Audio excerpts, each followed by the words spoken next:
Remind everybody to mute your mics if you would, and I'm going to turn the mic over to Sarah. So Sarah.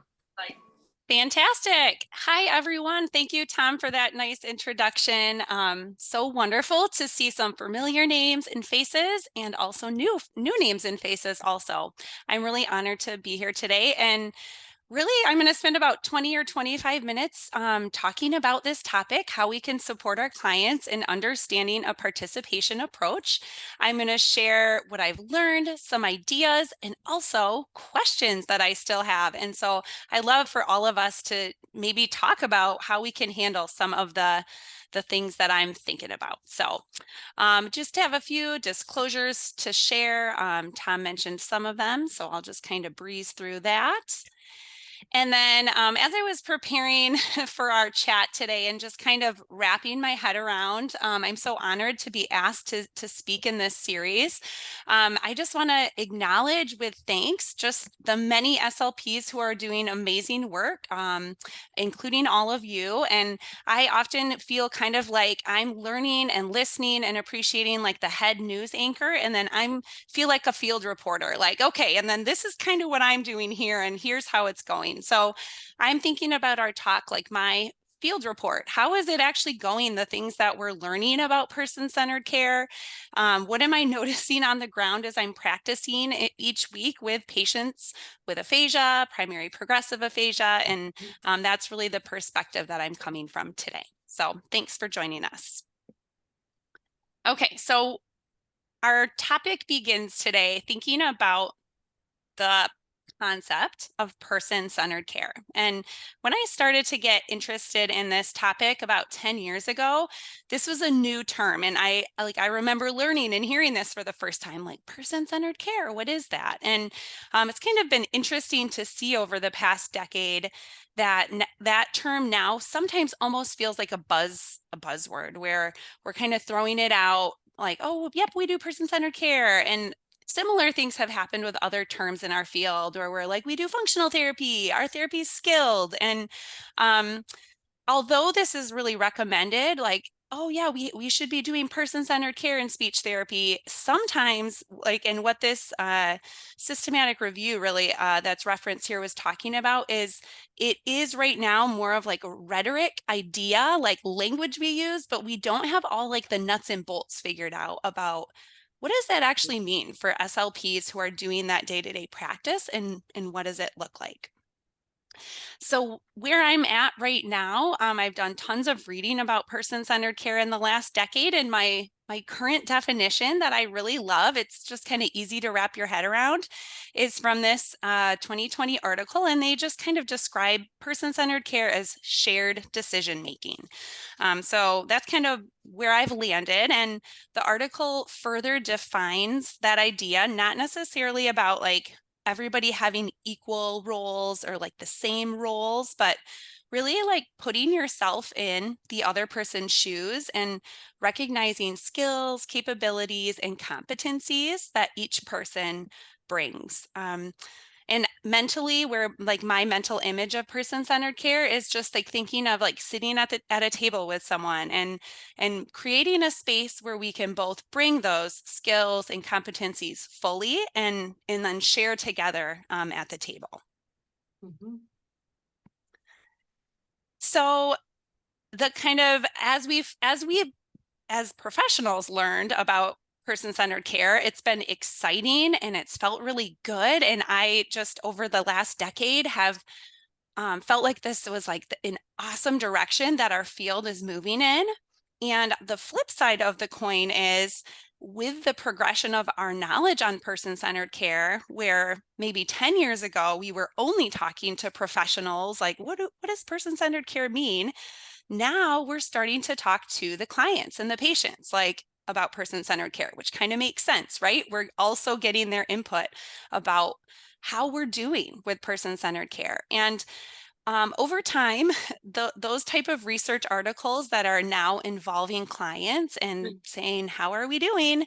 We're finding that there is a gap in perception in how we, the medical professional, feel like we're doing and how the patients feel like we're doing. And so this can look like things like maybe after a phase of therapy, there's been studies where they've interviewed the speech therapist and then separately they've interviewed the patient and done different questions. And pretty routinely, the speech therapist will rate themselves higher of like, yep, I'm doing person-centered care. I'm involving my client in goal setting. My client knows what their goals are. And when they do those same questions to the patient, they're not feeling as good about it as we are, the professional. And so that's really, I was excited to just talk about this interesting gap with all of us today. So that's really what our conversation is about, and I kind of see that as the next phase of person-centered care. So we've learned about person-centered care basics, and now how are we supporting our clients in understanding that so that we don't have that gap in perception and our patients also feel like we're doing person-centered care. I chose 3 key routines to include in the presentation today. This article by Forsgren and colleagues from 2022 was specific to our field of speech language pathology, and it really highlighted some of the different actions and steps that people are doing to do person-centered care in our field. And so you'll notice these 3 icons popping through in my presentation. So we want to look at specific actions that help us gain or reflect the client's perspective. We want our goals to relate to valued activities. And I put that as a little hand with a gem because whenever I'm talking with a client and then they're like, I really want to be able to participate in my book club, or I want to be able to talk with my new neighbor at my assisted living facility, or I want to send a birthday card in the mail. To me, that just feels like these little gems that clients are giving to us because they're like the real things that clients want to do. And then the last key routine, the third one that I chose to focus in on, is modifying supports to reveal competence.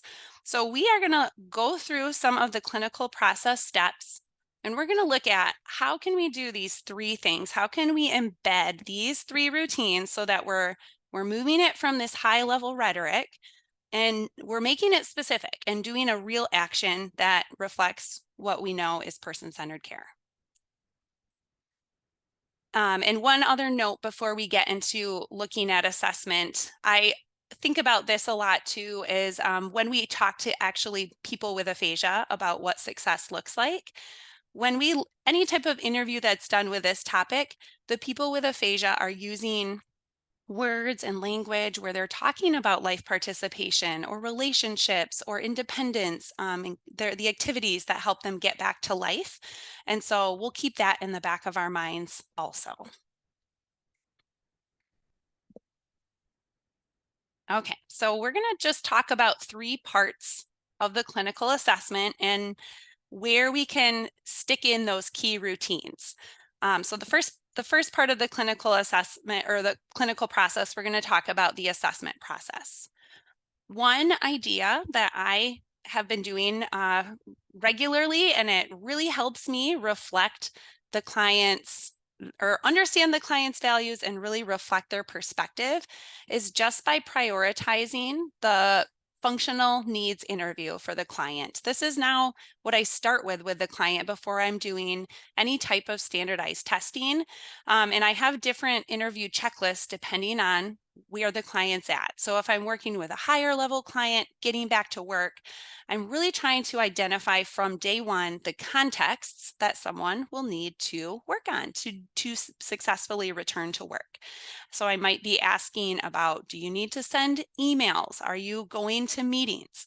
Are there financial forms we could practice writing or filling out that you'll need to do before you get back to work? And that way it allows me from the get-go to really reflect the activities that the client is going to need to do in their daily life. When I get this type of information from the very first moments that I'm talking with a patient, then we're able to make a really clear link from the discussion we had on our first visit to the therapy activities that we're doing in the next visits. So For example, when I ask people about if they're just living at home, like maybe I'm working with an older stroke client who lives at home, one of the questions I ask is, are you doing your own cleaning, or how is that going? Many times people will say, oh yeah, I don't need to clean, like that's not part of my list. But sometimes I have it's kind of traditionally been these like older ladies who that's like a big part of their meaningful work in their day is like, I clean every day and I keep getting distracted or I'm forgetting what I'm doing.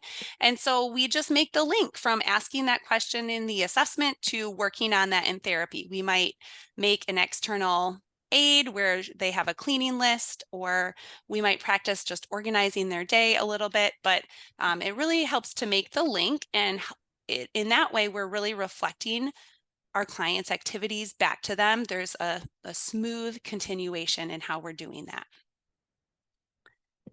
All right. So the third thing I wanted to cover for the assessment is just how we are modifying supports to reveal competence. This is a key routine of person-centered care, and I am always looking for new ideas about how we can do this the best because in our role as speech therapists, we really should have a lot of tricks up our sleeve of how we can make things more communication friendly for people with cognition and communication challenges.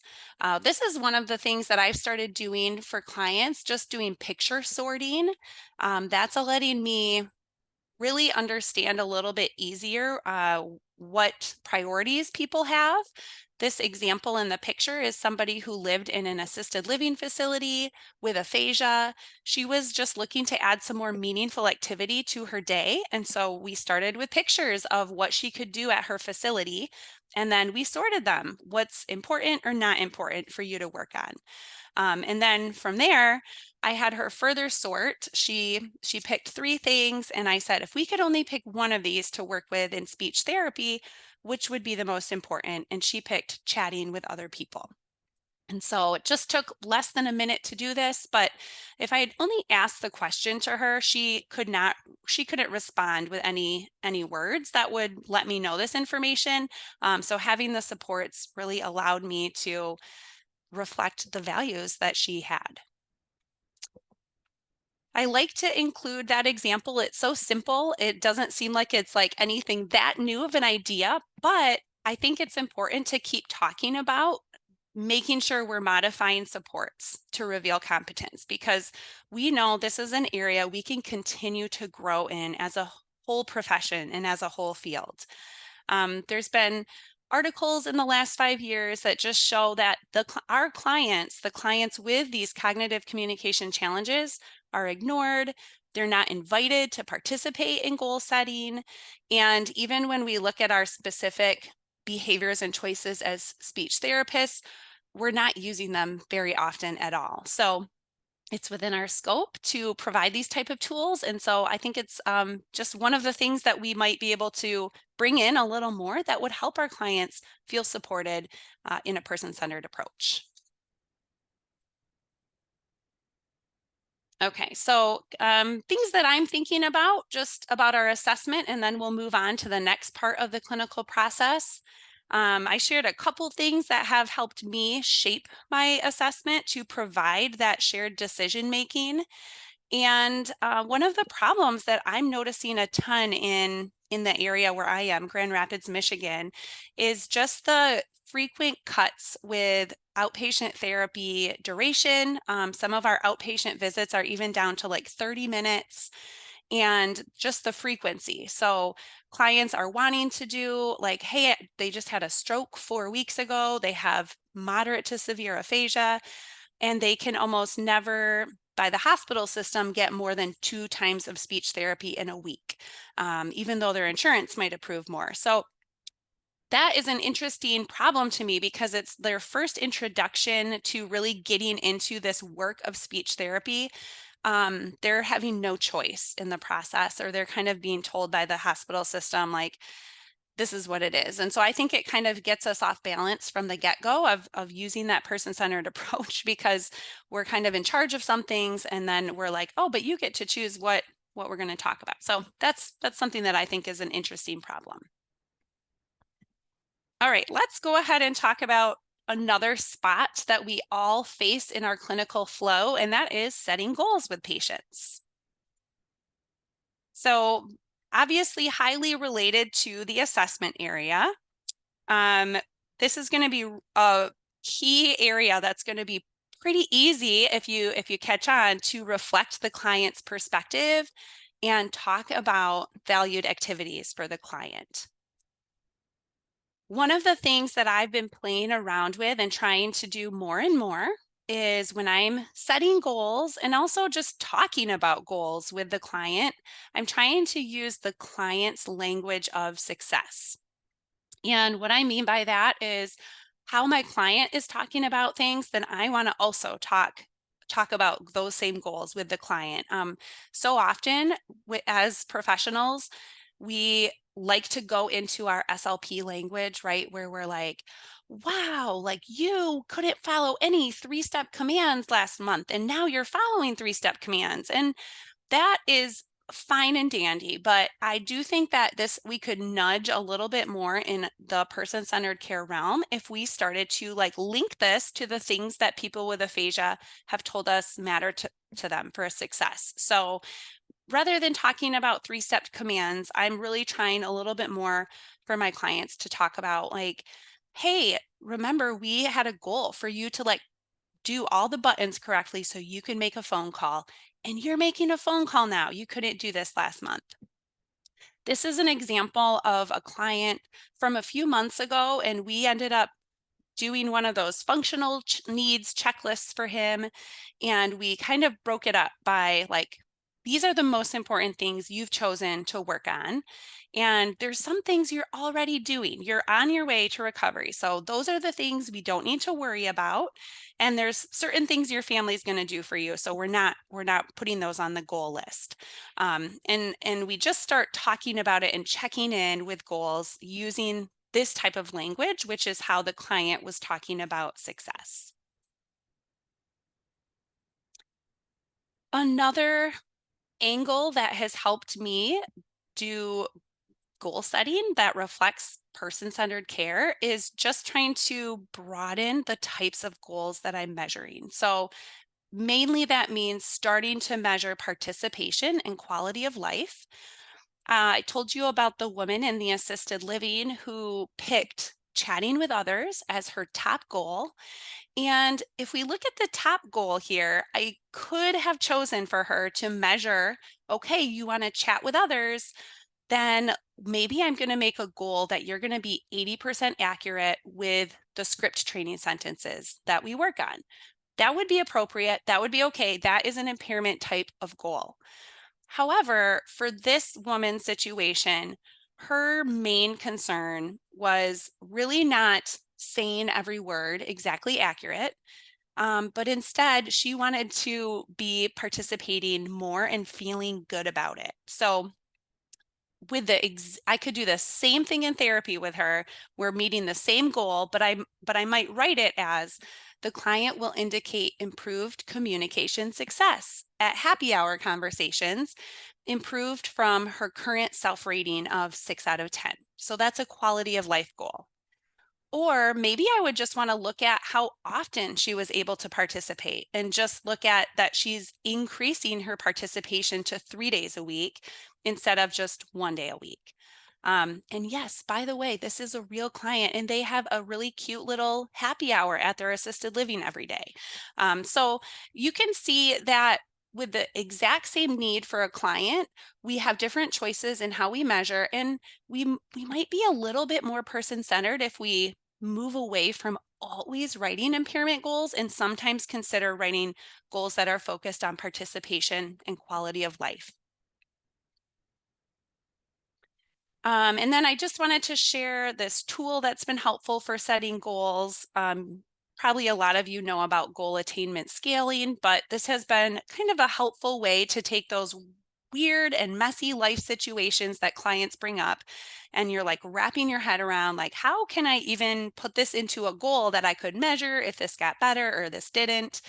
And clients have taught me so much by doing goal attainment scaling, because every time I learn that my view of success isn't the same as maybe what their view of success is.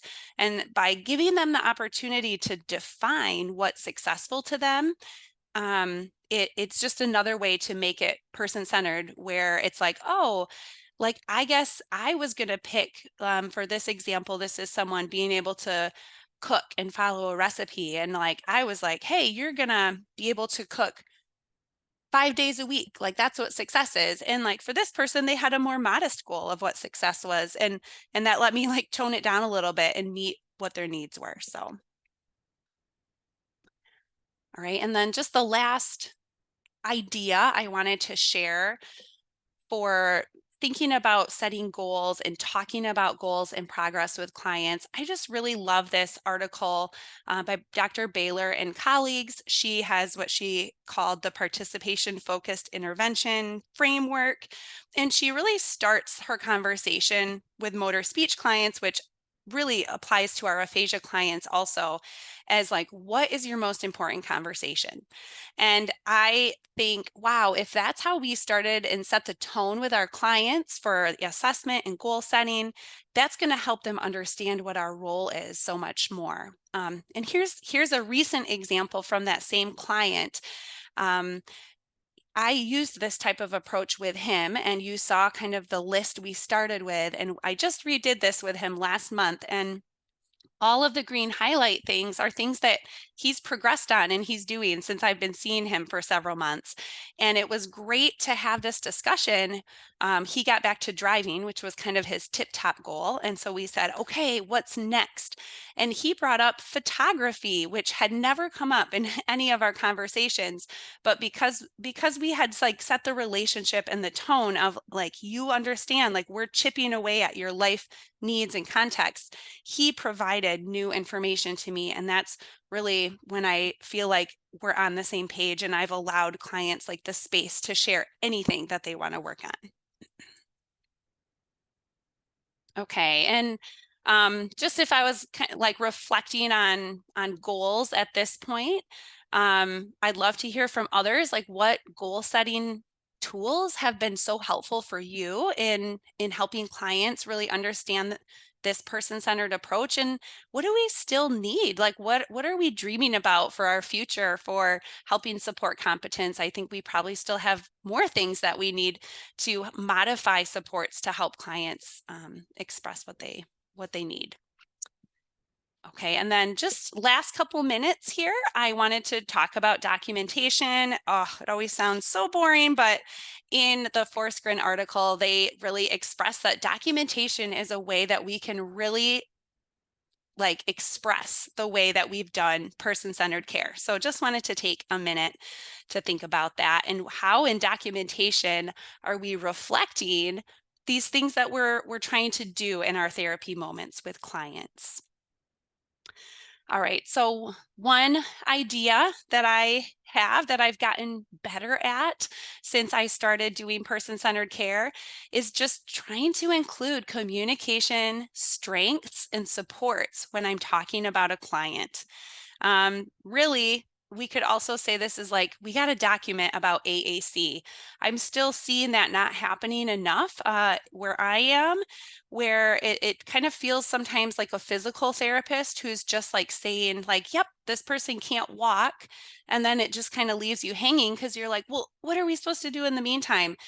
If we don't document AAC, we're not really saying like what type of supports does someone need to reveal their competence if they can't talk. And so I've been trying to do that more and more, where I'm just saying like, hey, even though they have a moderate expressive aphasia, the with picture and word supports, then they're saying twice as much. So that's what we're doing right now to help them communicate and reveal the values that matter to them. And then kind of just the last thought on documentation is making sure that we're actually documenting the holistic factors that we're all already doing. Um, that was kind of inspired by this article here, which looked at they did a survey with SLPs and kind of what their practices were for people with aphasia. And I think it was about 90 or so SLPs. And when these SLPs said what they're actually doing in treatment, the top three things that SLPs are doing is counseling and coping support. And that's not really a surprise. We all know we're doing that. That's a huge part of what we're doing for clients. But when we looked at the actual documentation, it was rarely evaluated or reported. And that was the same SLP saying that. And so for me, I just see that as like a tremendous opportunity to kind of like get credit for what we're doing. If we don't document about it, then we're not showing improvement in that area, which we know we're doing improvement in that area. So just kind of thinking about documenting and measuring what matters to a client and those more holistic factors. Patient reported outcome measures are one way that we can do that. So that's kind of my quick thoughts here. Thinking about in our clinical process, what are like the real ways that we are helping a client reveal their perspective, figuring out what activities matter to them, and then modifying supports to reveal competence. So that's my field report from here in Michigan. And I love to open it up now to a little bit of a discussion. Great. Thank you. Thanks, Sarah, for that excellent field report. So what we can do is, if you'd like, if you have a comment or a question, and Sarah had put up some prompts as well, that we've all kind of been thinking of as you went through the presentation. But feel free to either, put the little raise your hand icon up or put something in the chat, and I'll just try to, call on you just so that we're not talking over each other, and so on. So feel free to raise your hand or put it in the chat. I'll just start, Sarah, as we're kind of thinking and having the discussion here. You talked about, you had that quote about using the client's language of success. Yeah. And then later when you talked about documentation as well, wondering if you have any thoughts or advice or tips in terms of how you kind of code switch between having to, write the jargon or the things that might be required either from a reimbursement or maybe when talking to other colleagues or professionals who might not quite use that same vernacular, and Yeah. then how you do that within your documentation and conversations as well with your clients or peers. Yep. Yeah, I do feel like there's a little bit of like a sensing happening because different stakeholders might have different needs. And so there are some times where I am like sticking in my SLP, like, oh yeah, they're having a lot of semantic paraphasias or, like talking like that. But I would say I've just gotten, and there's probably a continuum of behaviors that we can all have. And where my current continuum is I feel like the type of working relationships that I've had with other professionals, clients, and families has grown in new and interesting ways since I've started to try to just make things a little bit easier to understand. When I started Mm, working, honestly, some of the people I worked with, like we would almost be like proud of ourselves if a doctor like didn't understand what some of the lingo was in our report, or mm, like it was like almost a I think that some of that exists in our field where we want to kind of like have the coolest term, or like, oh, the neurologist didn't know what I was talking about. Um, and so I kind of like that's where I started, like kind of like in that mindset. And I'm just like have moved way over to the other side, and I'm just trying to use activity focused language pretty much all the time now. So when I'm talking to, like just this morning, talked to a client's son, and we were talking about what he needed to do for bill pain. And this patient is having problems with bill pain because of aphasia, but I didn't get into the specific nitty gritty with, okay, well, he's having reading comprehension issues. What that person needed is for me to say, like, this is not he's not able to do it yet, but here's what we're doing in therapy to work on it. And at the same time, when I'm including my documentation to that doctors might read, or coworkers, PT, OT, or even other SLPs, I'm really trying to put specific contexts and activities in all of my documentation, Mm. and that just feels great to me. And I've had no like reimbursement issues. I'm not I'm not skipping though, like especially in my assessment. I'm still doing kind of like the normal SLP stuff where I'm breaking down impairments and where things are at, but then I'm like making the link of because this person has like a moderate expressive aphasia or like a receptive aphasia, here are the areas of their life that are impacted. And we're going to be working on these contexts in order to improve those impairments. So, yeah.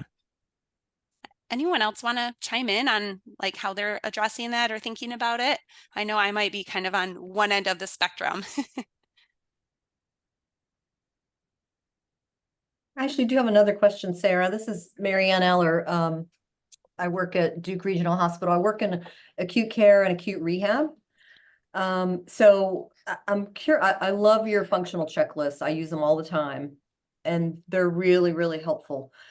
But I know anybody who's worked in acute care or acute rehab knows people are just getting used to having aphasia, what it is, and so they're not able really to participate in the higher level goal writing that you're talking about. Yep. So I'm curious what are your thoughts or anybody's thoughts on how to navigate that? Because of course, everybody's going to goal at this point is going to Yeah. be, I want to talk normally. I want to go back to work. Yeah. And so without completely bursting their balloon, but also making things functional for them, what your thoughts are on that. Yeah. Yeah, great question. Great point. I was able to work in a bunch of different settings at the same time through my rehab system. So I actually was involved in acute care for about 9 years. So I get where you're coming from. That is a special situation. And how I was thinking about it by the time I was done working there was um, I felt like I missed a lot of moments to support their communication in that setting. And I think I wish I would have done a little bit more of that. So that's kind of like going along with that modifying supports. So what am I doing right now so that you can call your daughter who lives in a different state? Or like what system have I set up so that the doctor and you are set up for success when you're communicating together? Um, I think there's a little bit of that you can do in acute care. Sometimes if people were beyond just those real basic needs, then we'd start to like just think of like triaging, like okay, do you need to figure out your short-term disability stuff? Like, do we need to start working on paperwork together? So sometimes I'd kind of go to that next level. Do we just need to like, send an email to your boss to figure out like what the next steps are? But I do agree that in acute care, when people are a day or two into aphasia, you're not necessarily having these really big, in-depth conversations yet. Yeah. Anyone else want to chime in?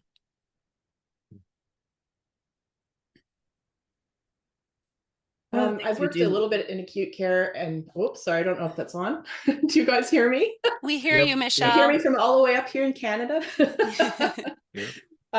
So yeah, in acute care, it's definitely a challenge. And I mean, I've only been in acute care for a brief period of time, but I've done acute care inpatient, and the majority of my work is outpatient or community reintegration, social, professional. And I noticed that clients they're not ready at that phase to really think about, okay, how is this going to impact my life? They're still just reeling from, okay, what is this aphasia thing? What does this mean? Is this going to go away next week? Because I have a lot of things to do, like they're just not there yet. And I find that they evolve a lot. So they may not be ready for those kinds of goals yet, but when they get home, there's a period where they're sort of noticing, oh my goodness, this really has an impact on this. All of those invisible disabilities suddenly become real for them. And it's only then that they're really able to come up with the goals that are going to be meaningful for them. So part of it is a readiness thing, I think, too. And they continue to change. Like you said, your fellow who came up with a totally new goal out of the blue, that's what happens because life happens and it's dynamic. And it's wonderful to have an intervention plan where you can set those goals and then say, okay, we're going to come back and revisit in 6 weeks. and then write up in their language, like you said, I love that. Write up in their language what the progress was, what are the next steps? Do we continue with the goal? Do we change the goal? And then they have a copy of that to help them to navigate through their rehab and to think about, what do I want to do next? And this is also something that the family has. So everybody's on the same page and it's done together. And so I find that those kinds of tools are really helpful as well. Yeah, Thanks, that's a great point. Michelle. Hey, Abby, hang tight just a quick second. I just wanted to see if Mary Ellen had, I wasn't sure if you had more you were going to add, Mary Ellen, or Mary Ann, sorry, on the back end of what you were saying. I was just gonna say one other thing that I do in acute care is different than acute rehab because they're starting to get used to it. And a lot of times I will use the environment of acute rehab, like scheduling, working in a gym, making phone calls, ordering meals. Those are all sort of built-in things that I make as goals that they wouldn't necessarily choose as goals because they don't know what's happening. But I think that using those to help demonstrate what's happening and what they can do. And I really, Sarah, really like what you said about including what a person can do in your documentation, not just what they can't do. I think that's really important. Mm. So thank Yeah. you. Yeah. Yeah. Thanks for chiming in. Yeah, that's a great point, Mary Ann. Abby, I think you were up next. I think in the acute stage too, it's a perfect example to demonstrate that goals can be achieved in very basic ways without really addressing that it has to be so goal focused. So even if it's just showing the person with aphasia and their communication partners, or even people coming in and out, what supported conversation and communication supports can offer to achieve even the most basic goal of finding out when the person's leaving or going to rehab. It doesn't have to be, what do you want to do in 6 weeks from now? It's what do you want to do tonight? Right. And so you're then maybe reflecting and saying, look at what we've achieved by even just discussing the imminent. And I think the goals at that acute stage for the person with aphasia are not necessarily secondary, but it's also the overwhelm of everybody saying, holy cow, regardless of the type of aphasia this person's having, how are we going to communicate when we get out of here? So it's like subtle ways of showing that goals are possible, even if they're not the ones that are going to be long-term in a month from now. I think, yeah. So could be the communication partner training can be a goal at the bedside. Mm-hmm. Yeah. Yeah, that's a great point. Thanks, Abby. Allie, go ahead. Yeah, I want to piggyback off of what Abby was saying. I completely agree with the care partner training.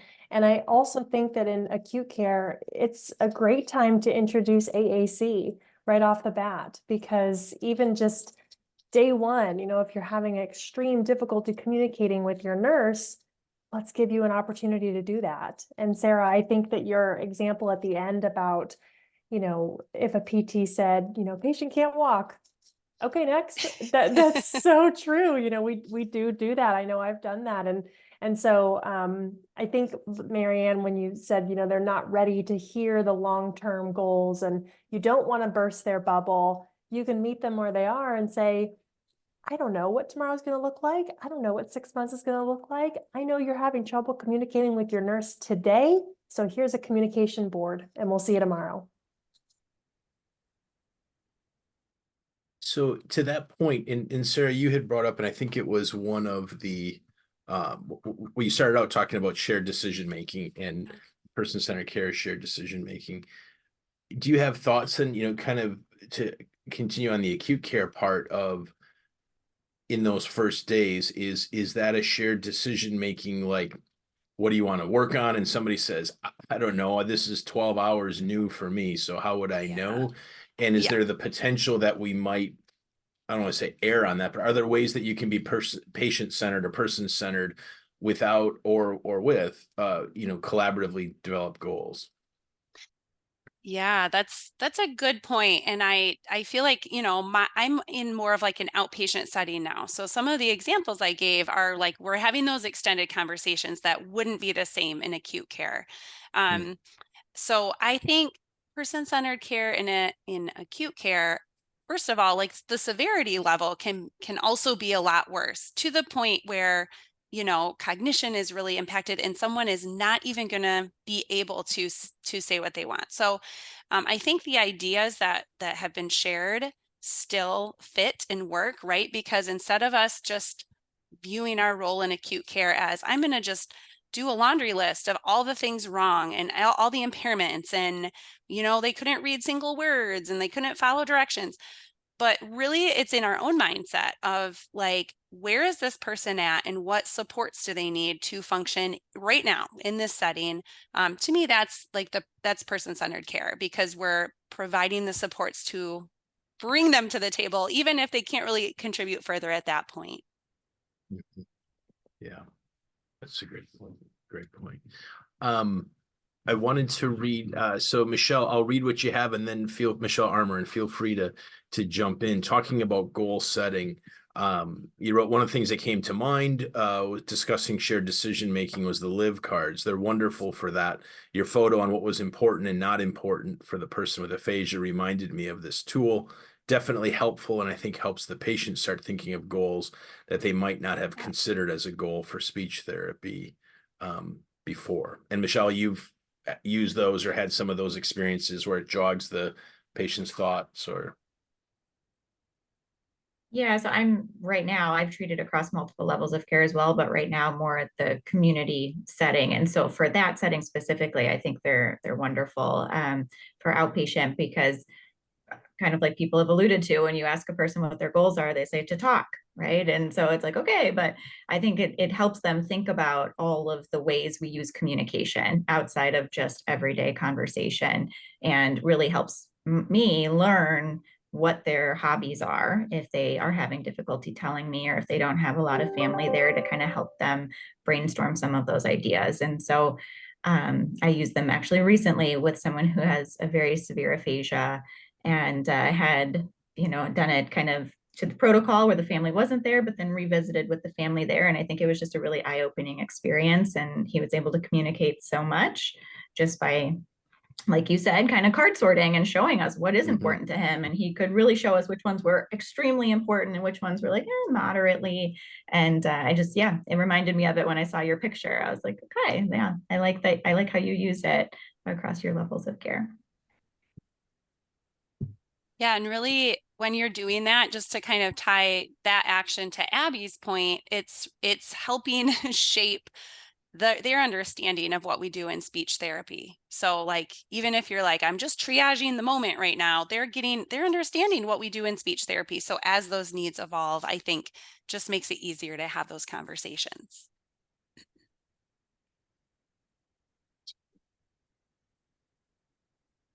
other questions or thoughts that people would like to chime in on, whether it be resources that you've used or questions that you have or ways that you've embedded these patient-centered care approaches into your practice.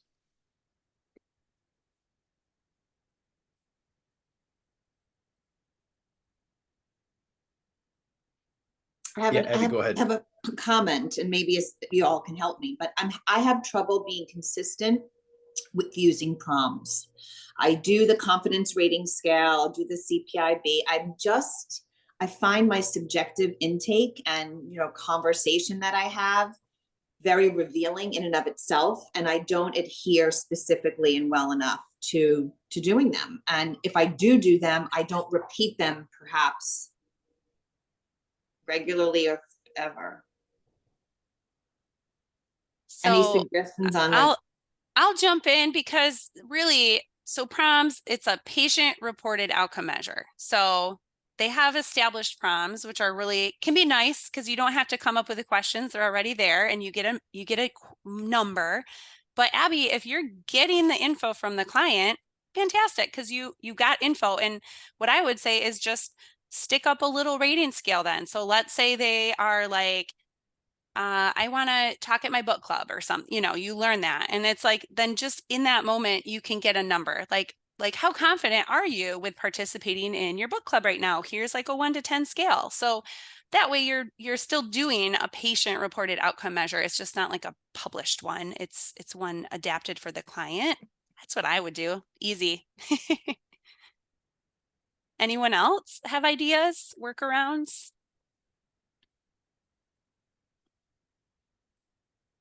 Can you hear me? Hi, Melinda. We Yes. can hear you. Hi. I'll try to get my video on. Hi, everyone. If I could have permission to just do a really quick screen share, I would love to get folks' feedback on something that Katerina Haley and I are working on with some acute care SLPs. And so this wouldn't be, is that okay, Tom? Is it okay to share just quickly? You bet. If you have, do you have access to do that? There we go. Something's I happening. do. I do. Yep. Yeah. So we're working off Katerina's fork model, the 4 Cs you may have heard about, but we're transitioning it to acute care rather than outpatient rehab. And so if we think about comfort and safety, comprehending medical conditions, communication training, and care and discharge planning, we're wondering if that could be broad enough to go across acute care settings. And if a simple rating scale, such as this one listed below, although again, this is just a suggestion or something we're trying, it would be something that the clinician could rate with input, of course, from family members and from the patients themselves. But to everyone's point, I agree, they're not ready yet for what do you want to work on 6 months from now or even 6 weeks from now. They're in the hospital. But when we're in the hospital, we all want to be comfortable and feel safe. We want to understand what's happening to us and what the name of our conditions are or our diagnoses. And then that gets at that partner training piece and AAC really early on and helps include the person in their plan of care. Which is sometimes I think something when I worked in acute care, I don't feel I was very good at that. I was really good at administering the WA bedside and telling you the aphasia subtype and what they couldn't do. I was really good at that, but I wasn't so great at involving the patients to the level that we're talking about here for true person-centered care. So I just wanted to hear people's feedback who are in the trenches in acute care, what your thoughts are on could something like this be used? Melinda, this is Mary Ann. My thoughts on that are I like the 4 Cs, but I'm not crazy about the 1 through 5s you had there because acute care is changing so much every hour that what might be fully understood 1 minute is not going to be fully understood the next day for various reasons. So I think I might change the 1 through 5 to something else, but I like the 4 Cs.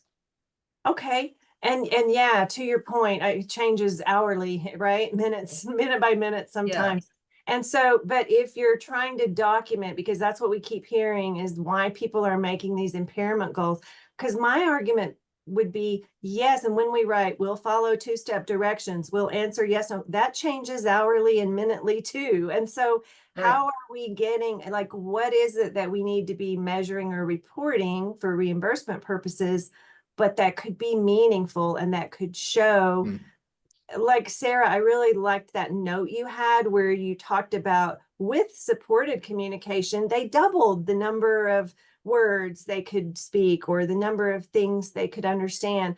So proving our point that if we'll start using and teaching others how to use supported communication early, we're going to get better results than we do if we just go in and quiz with yes, no questions or following commands. But good point, Mary Ann. What would be a better way than a rating scale? One of the things I've done in acute care or in acute rehab is I created a chart that has, and I wish I knew where it was to bring it up, but I created a chart that has, I think I got them from Sarah's functional checklist. So it might be ordering meals, communicating with the doctor, making a phone call.